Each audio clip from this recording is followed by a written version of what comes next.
50,000 বছরের রাস্তা হবে, যার যার কবর থেকে হাসরের মাঠ। ফুলচেরাতের পুল হবে 30,000 বছরের রাস্তা।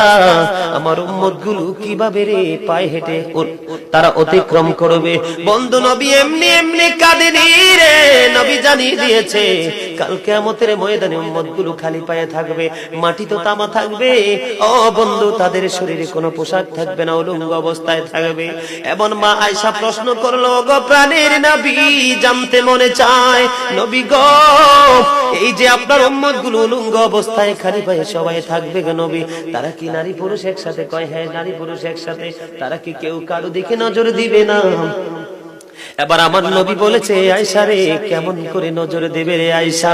বন্যার পানি যেমনি প্রবল বেগে বৃদ্ধি পেয়ে পৃথিবীর মানুষগুলোকে গ্রাস করে ফেলে, কাল কিয়ামতের দিন এই জাহান্নামের আগুন মানুষের দিকে বন্যার মতো প্রবল বেগে ছুটে এসে মানুষকে ঘিরে ফেলবে।